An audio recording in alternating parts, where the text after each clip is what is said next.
All right, big 49ers intel time. I had a long article up on the San Francisco Standard today. Yes, a Brandon Aiyuk trade really potentially in the cards for the 49ers, but that wasn't all. This was the table setter for free agency, and we've got to talk about Joey Bosa, who was already in free agency. Trey Hendrickson is more news today. This is the NFL's sack leader, not just from 2024, but also from 2023. The past two seasons, Trey Hendrickson has racked up 17 and a half sacks apiece. My math is poor, but that's 35 sacks over two seasons. So Trey Hendrickson has been granted permission by the Bengals to seek a trade. Remember, the 49ers picked up a really good defensive lineman who was previously in Cincinnati a couple decades ago? That's right, Justin Smith, the Cowboy.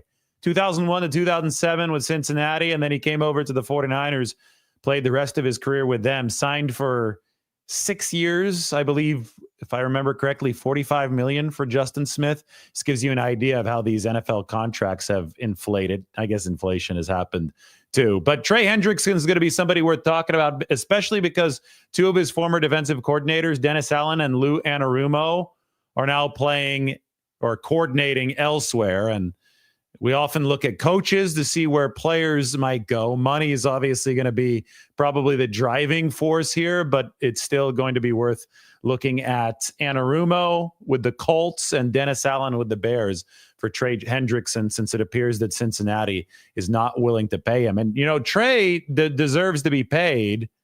He has led the league in sacks over the course of the past two seasons, but a lot of people get this twisted. Take a look at the two pressure leaders in the NFL over the course of the past four seasons. In a dead heat, Nick Bosa and Max Crosby. And remember that pressures are more predictive of future sacks than even sacks are. Like analytically, pressures are very, very important. And even if a pressure doesn't quite get to the quarterback, it could still disrupt the play. It likely does disrupt the play.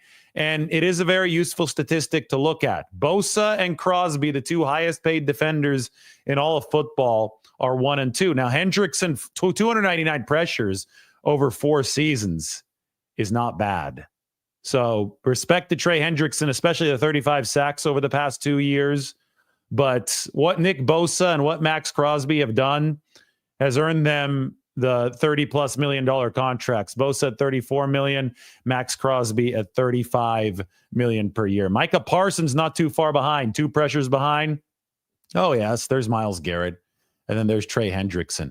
You know, I have to ask, what big name edge rusher isn't available this offseason outside of the 49ers? I get it, Myles Garrett technically is not available, but he's requested that trade. Trey Hendrickson has been granted permission to set up a trade. The Cleveland Browns have not granted Myles Garrett any such permission. Joey Bosa has been released. He can sign elsewhere. Khalil Mack is about to be available.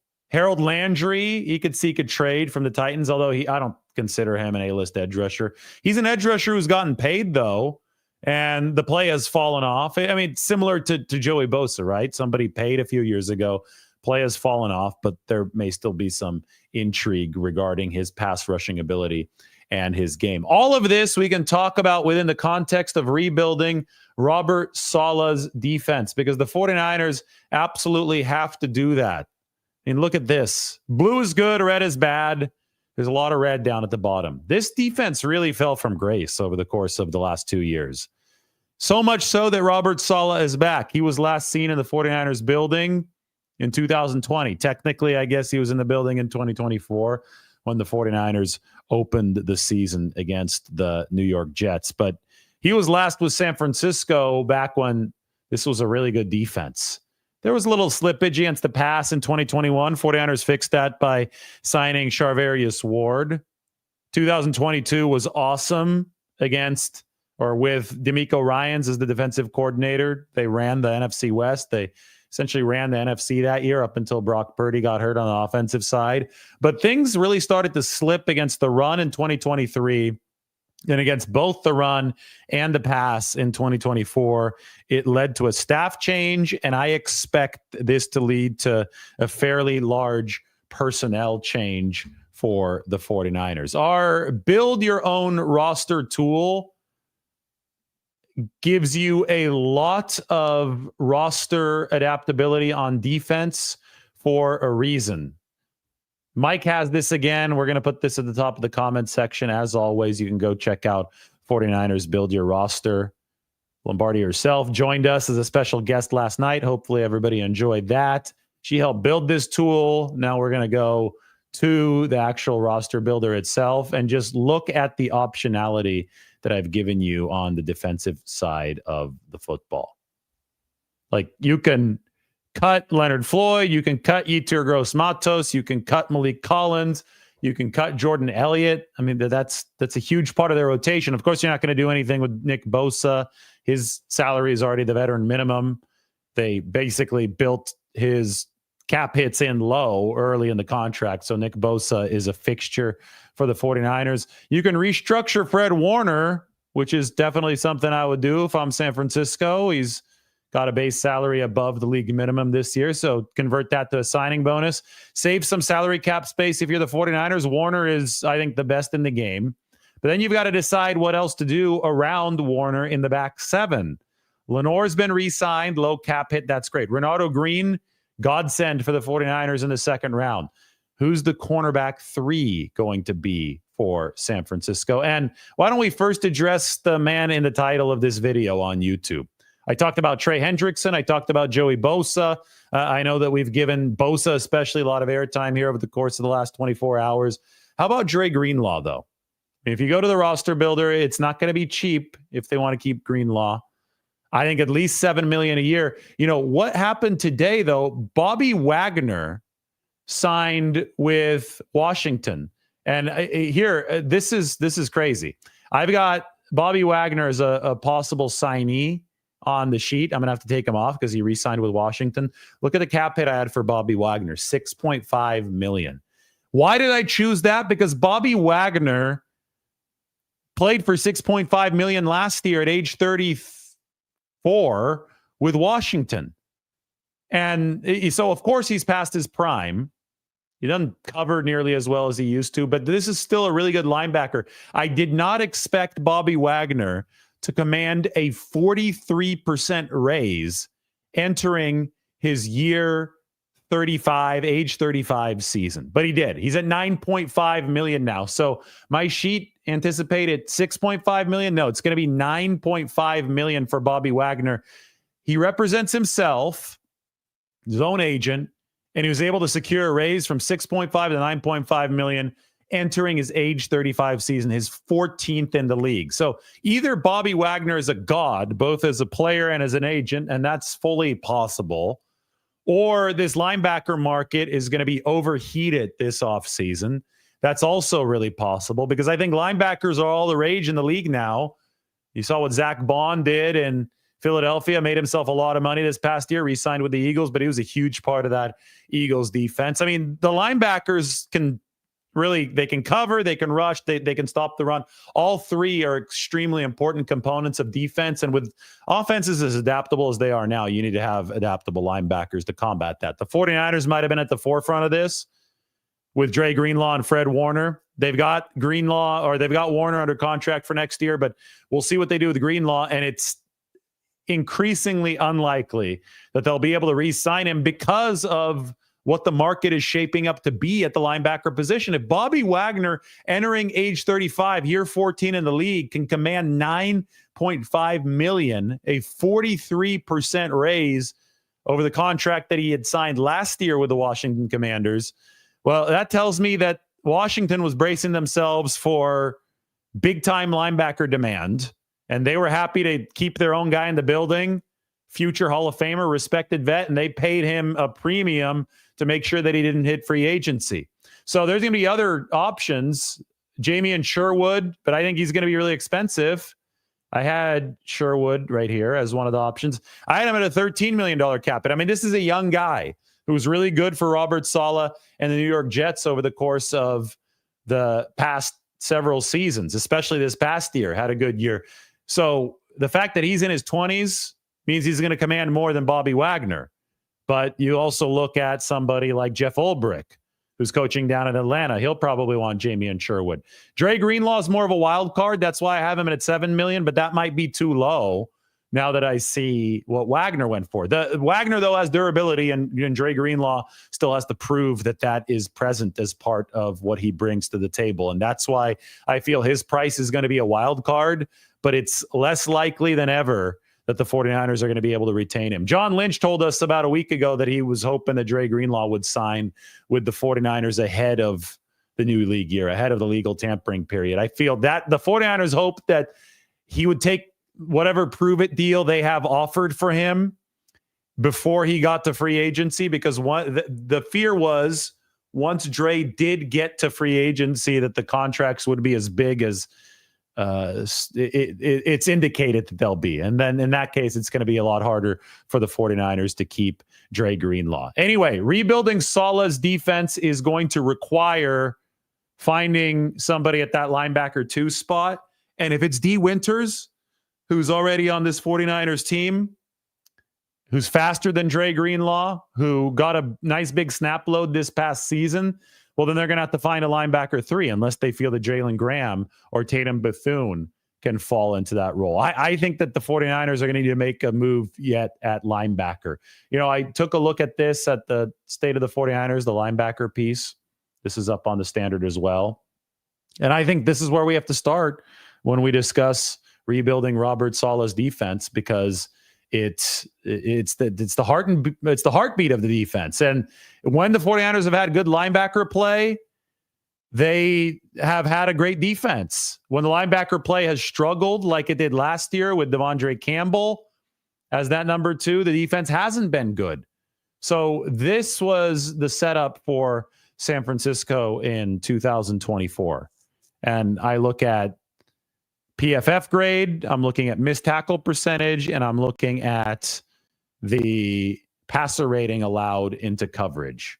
As you can see, Dre Greenlaw had a nice grade over the course of his 35 snaps, but it wasn't a big sample size. He didn't miss a single tackle, which I thought was phenomenal coming off of the Achilles. And it could be that those 35 snaps were so good for Dre Greenlaw that they've priced him out of the 49ers range.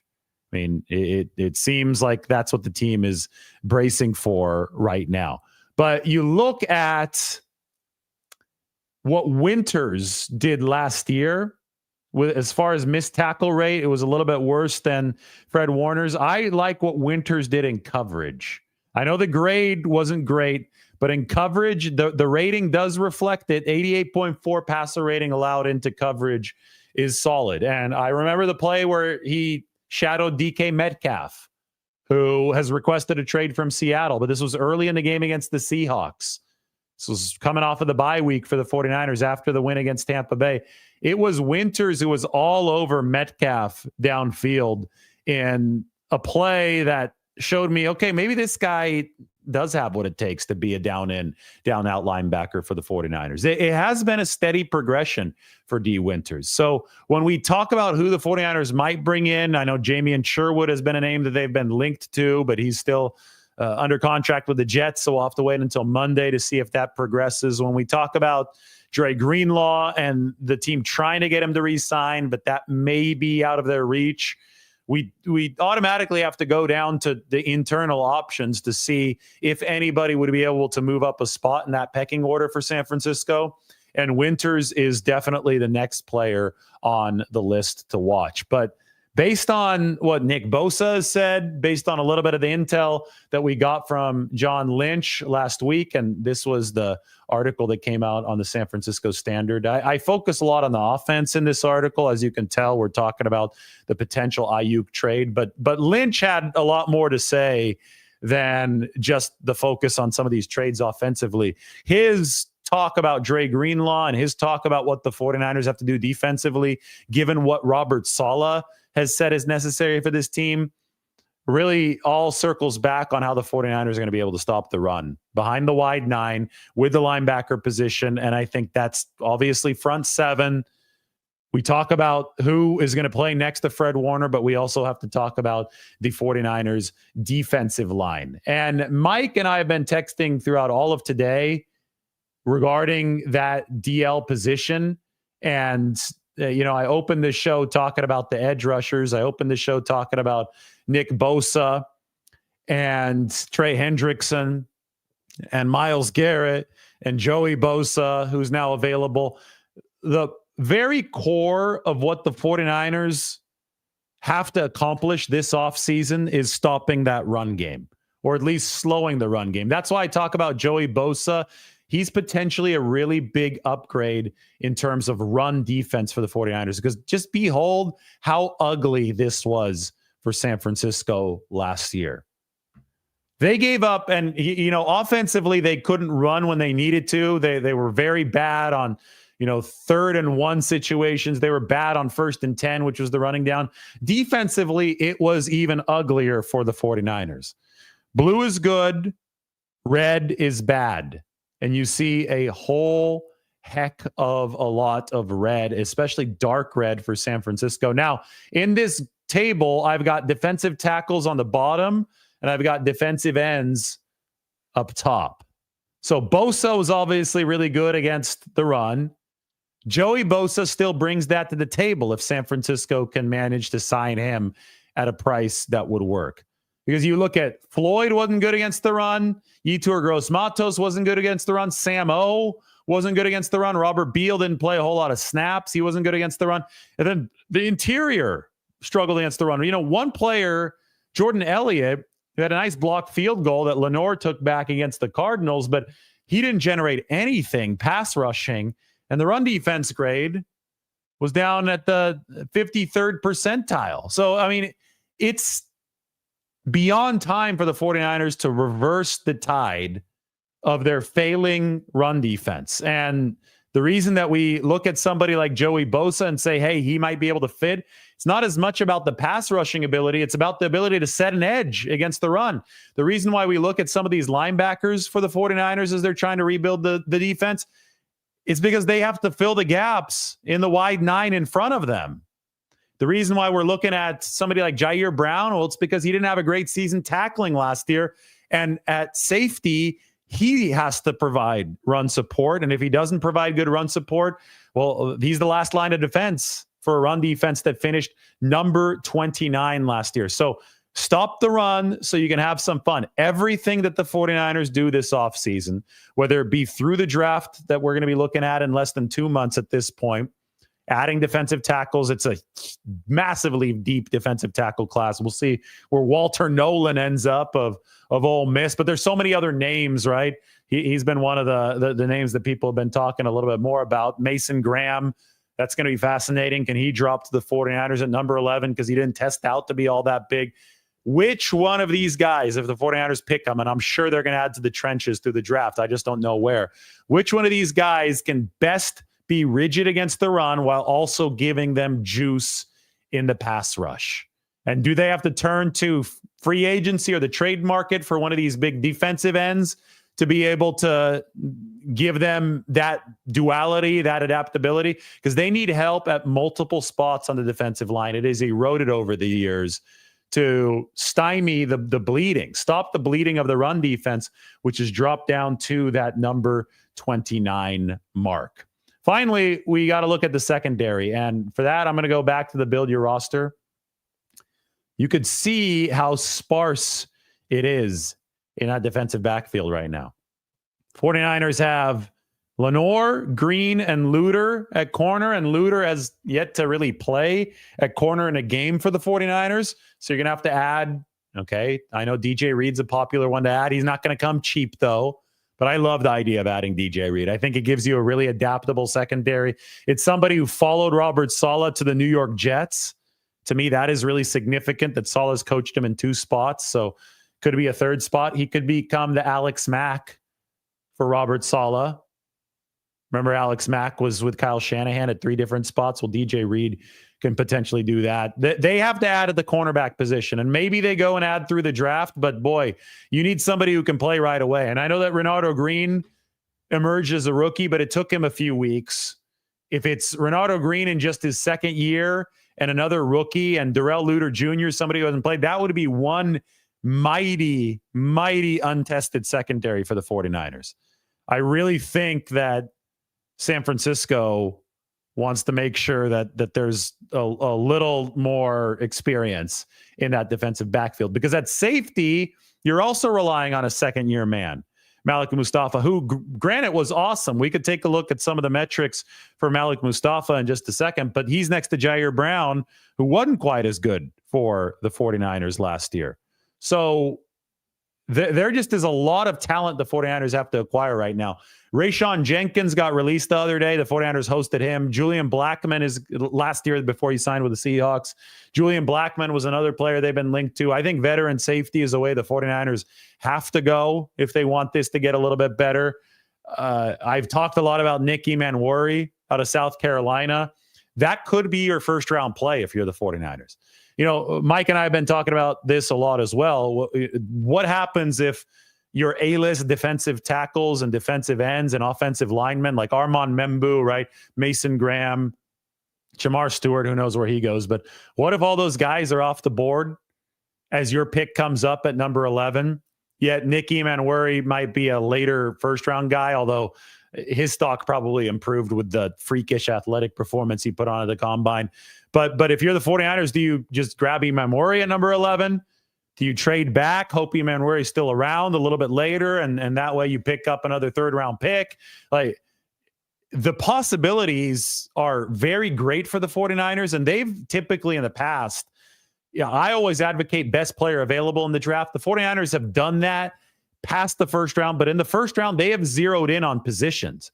The issue for San Francisco this year is that they have a lot of positions they could potentially zero in on, because this roster right now has a lot of expiring contracts and a lot of just general room at various levels of the defense. At safety, at corner, you could see them adding a blue chip player at either of those two positions. I wouldn't be shocked if they try to add a blue chip player at linebacker if such a player was available. And then obviously along the defensive line. So every single position of this defense is in need of a talent infusion. And it makes sense when I say that, why the defense regressed to this, because the talent and the coaching has slowly been eroding. So they try to stop the bleeding by bringing in Robert Saleh, but it's not just going to be Saleh. They're going to have to bring in some players to fortify Bosa up front, to fortify Warner at the second level, to fortify Lenore at that third level, to fortify, I would say Malik Mustafa gets credit as a core player after what he did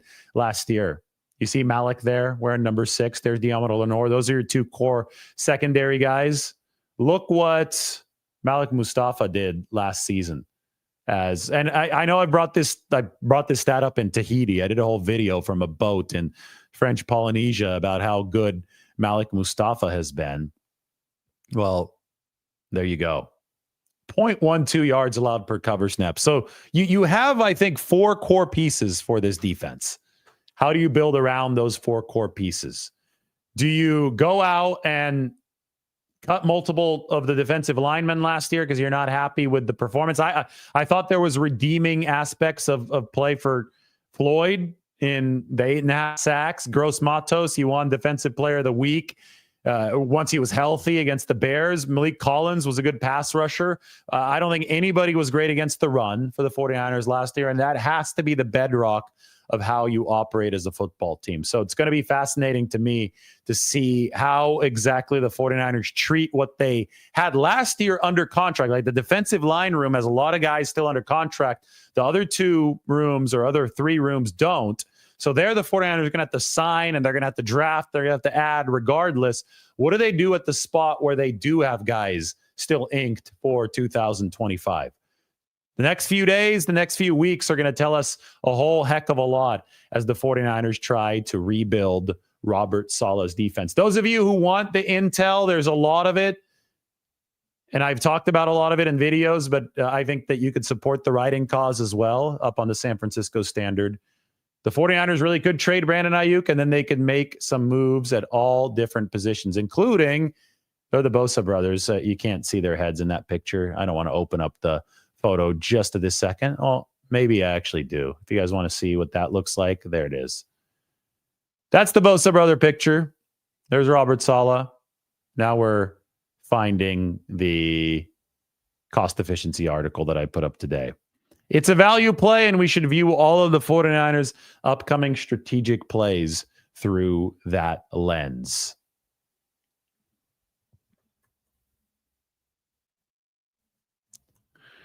Anyway, 49ers Intel is here. I'm ready to answer questions. We'll get to the super chats. James Foster says, any updates on Curtis Robinson's ACL recovery? Yes, he passed one of the Dr. Neil Elatrosh marker meetups. Like Brandon Aiyuk is about to go through one here in the next couple of weeks. Curtis Robinson passed his with flying colors. Now, he got hurt before Brandon Aiyuk, so he's ahead in his ACL recovery. But he's doing well. 49ers are excited about that. We'll see if they're able to re-sign him outside of the RFA process. The RFA tenders are expensive now. I mean, they've risen in price. The right of first refusal is over $3 million. So Robinson's going to be a restricted free agent, but he is coming off an ACL tear. Definitely not as prominent of a player as Brandon Aiyuk. So I think the 49ers might be able to bypass the RFA process and bring back Curtis Robinson on some kind of other deal. And they also could be waiting for Curtis to show even more progress in the recovery from the ACL. But he sure looked good last offseason, didn't he? Thought that really hurt the 49ers. I think he would have been a better player than Devondre Campbell. Then he tore his ACL, so they really had to rely on Devondre Campbell, and that ended up being a famous last words thing. Rely on Devondre Campbell at your own risk. I'm pretty sure the rest of the league has gotten that memo at this point. This show is brought to you by Public Rec. Public Rec, they make the game changer pants, the ones who you can wear at home and then you can take it out to a board meeting. And in both situations, the pants hold up very, very well. Public Rec pants come in many unique colors, from navy, dark olive, and stone gray. You're sure to find the right color for you. Their proprietary blend of performance materials provides the perfect combination of breathability and stretch while also holding its form. You'll never want to take them off.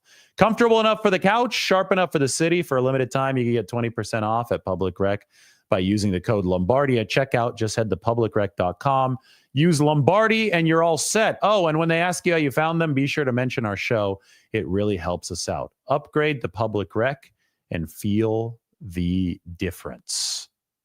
Thanks to Public Rec. Go check it out. That code can save you a lot of money. Should be good. All right.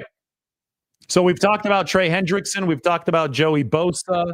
We've talked about Dre Greenlaw. Hell, I've talked about the whole 49ers defense. I made a video from the Parthenon here in Nashville today. It's been a highly interesting, successful few days. I didn't expect this week to be as big as it has been, but that definitely has happened. I mean, it's crazy. This week is normally the calm before the storm of free agency, and instead it's turned into something that is as busy as free agency used to be. So I can only imagine what next week is going to have in store as we get to continue covering the 49ers with the legal tampering window actually open. But so many players either have requested trades or have been granted permission to seek a trade. Players have been released. Today we saw Christian Kirk actually move to the Houston Texans. It appeared the Jags were going to release him, and then the Texans said, hey, wait, before you release him, we'll send you a 7th-round pick so we can cut in line for Christian Kirk's services. That means he can't choose to sign elsewhere. So Christian Kirk, if he was hoping to sign elsewhere, sorry, man, you're going to have to go to the Texans, although I don't think the Texans are the worst place to be. D'Amico Ryan's trying to build that 49ers culture over with the Texans. Speaking of the 49ers culture, Brandon Aiyuk wrote up on the Players Tribune this morning his goodbye, or sorry, Deebo Samuel slipped there a little bit. Brandon Aiyuk still technically on the 49ers. Deebo Samuel wrote his goodbye to San Francisco. It was titled, Thank You, San Francisco. It's something that I could actually get up on the screen right now for you, because it was a heartfelt message, and I think it spoke to the culture that the 49ers have built in the building. He's come a long way from Spartanburg, South Carolina. Here's the thank you, San Francisco, at the top. No bad blood at all between Deebo Samuel, John Lynch, and the entire 49ers front office. I thought that was cool to see. All right, toss in your good questions. Let's get after it.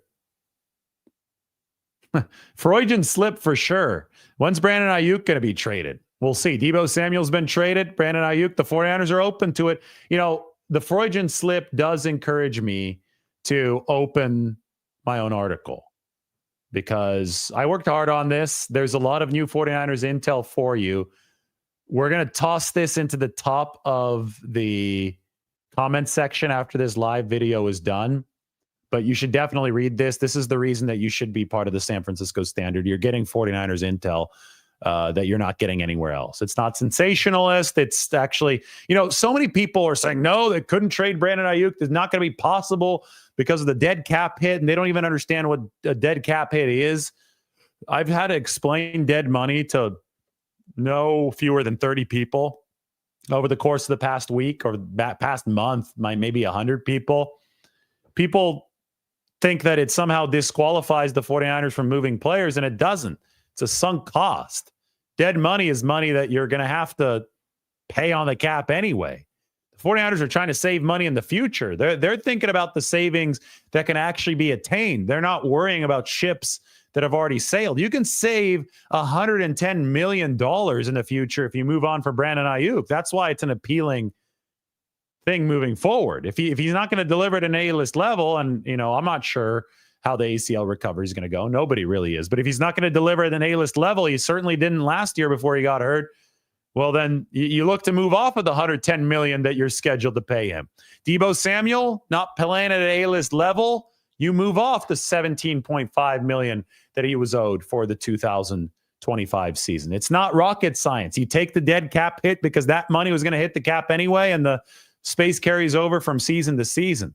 A lot of people are making up invisible hurdles in their head, and the 49ers obviously aren't going to follow those hurdles, which is why so many people were wrong about Deebo Samuel. They said they're not going to trade him. They're going to release him. I said, no, they're going to trade him because if they get an offer, it makes all too much sense. And with Brandon Aiyuk, it's more complicated because he's coming off the ACL, but it certainly still is possible.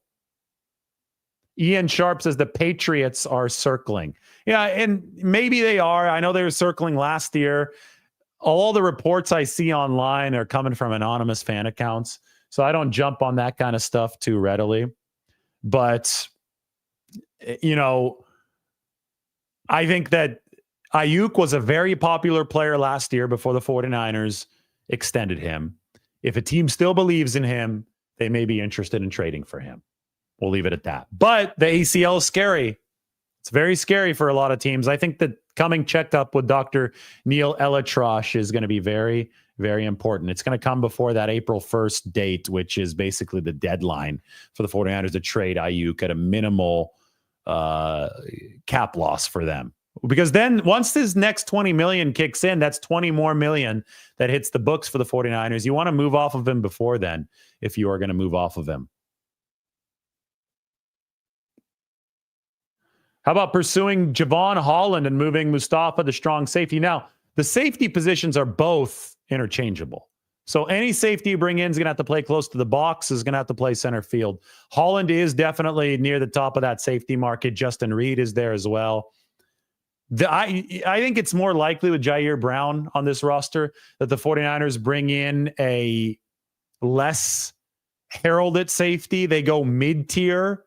Like, again, last year they looked at Rayshon Jenkins. They looked at Julian Blackmon. Weren't able to lure any of those guys over. But you have younger players who you like a lot. So I don't think you bring in anybody to completely unseat those players.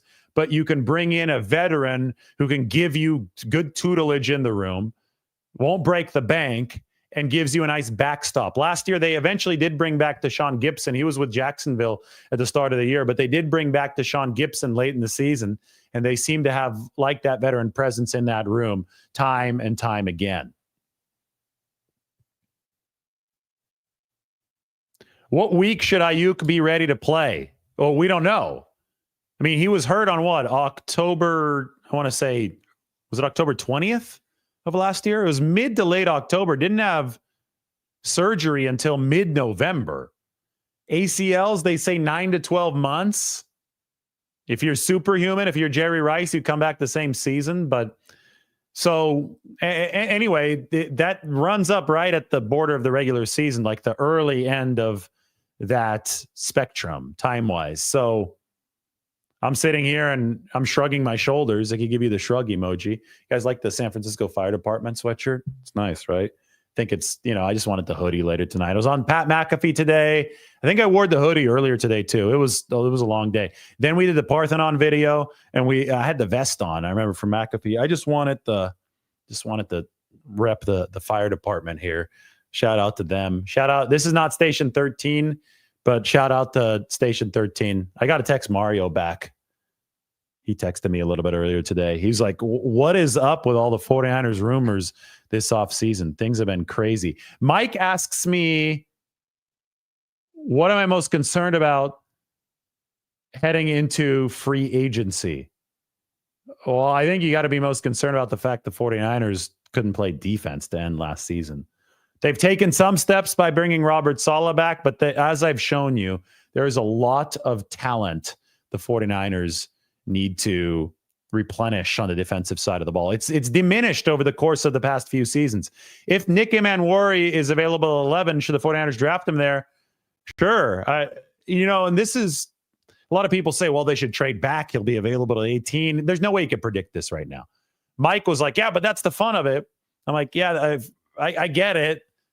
There's a lot of uncharted territory and a lot of guessing, but as much guessing and as much intel as you collect, all hell's just going to break loose on draft day, on draft night, on Thursday night, April, whatever it is. And then you're going to have to think on your toes.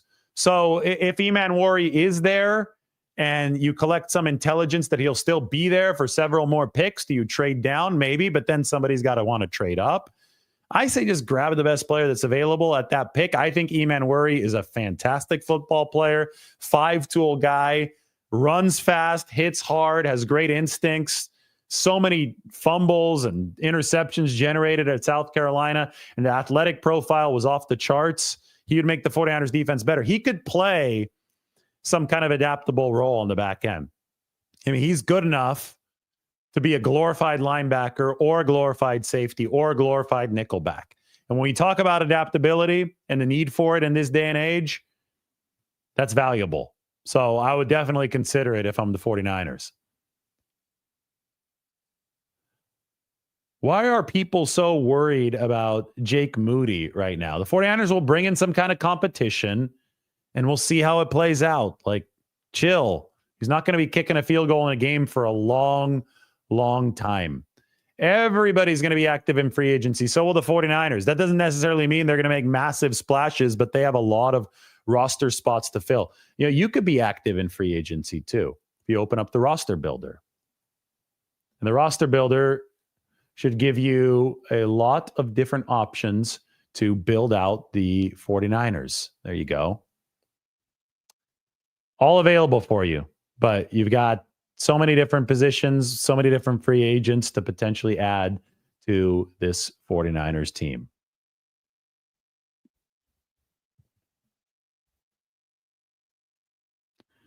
Don Giovanni, Mozart wants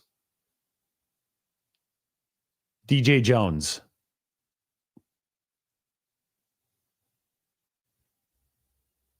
Post some more questions. I mean, DJ would be cool. I'd say that's a B-list free agent this time around. Not one of the biggest names, but a name that the 49ers are very familiar with, and so is Robert Saleh. Damn right I said chill. Let's just let this all happen as it comes.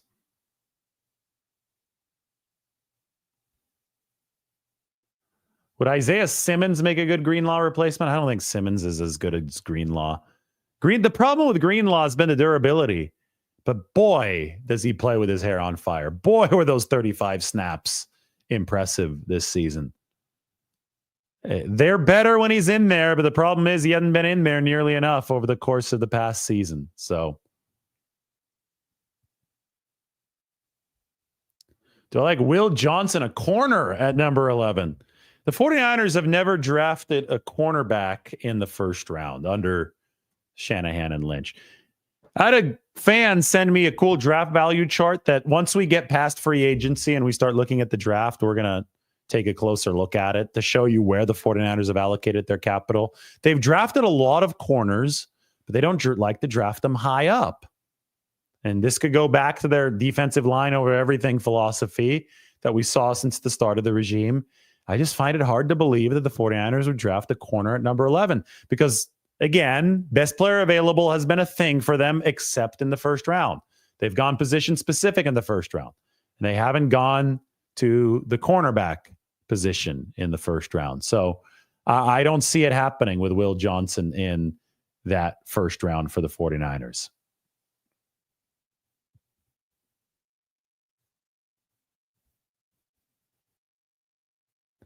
'49ers want to go get younger. Well, they'll have their chance. They've got 11 draft picks now with Debo traded. They may have more if they trade Brandon Aiyuk.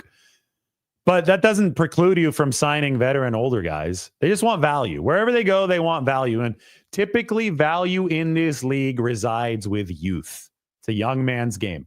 Typically, you're not going to find value in free agency because of the price tags. You already saw Bobby Wagner go for 9.5. You saw Chase Young go for 13 million last year. The entire 49ers draft class this year cumulatively is going to cost $14 million, 14.3. So it's going to cost one Chase Young to sign the whole draft class. So value is typically found in youth. That's why the 49ers are going to be treating this draft very, very seriously. So everybody, you've got homework. The Internet GM of the Year competition ends on, I believe, Saturday. Maybe it ends early Sunday. I don't know when it ends. Lombardi yourself is running the Internet GM of the Year competition. So for a chance to appear on the show and then also appear in the San Francisco Standard with your roster, what you need to do is fill one out, make it fit under the salary cap. Also, give yourself at least $20 million of carryover. Take a screenshot of your roster and send it over to me. Look, in this one, I just picked DJ Jones and Joey Bosa. Signed both of those guys. So send it over to me on Twitter at Lombardi himself or to Lombardi herself and her Twitter. We're going to be going through some rosters and we're going to pick the GM of the year coming up before free agency starts. And then Sunday at noon is when the deadline is. Mike just texted me. It's Sunday at noon. So that's what you need to do. To do that, you've got to go to the San Francisco Standard. I tweeted this out on Lombardi himself not long ago. Once you're up at the Standard, you could check out all of this really cool content. The whole State of the 49ers series, these awesome illustrations. You see Nick Bosa there. There's Robert Saleh. Obviously, the Intel piece, which you should read right now. So sign up for the Standard, put together the roster builder, send your copy to me, and everybody is going to be happy. That is your homework. Everybody, now you can go to bed. I know it's probably not that late on the West Coast, but it's 10:30 where I'm at. So thanks for joining. We will talk to everybody very soon.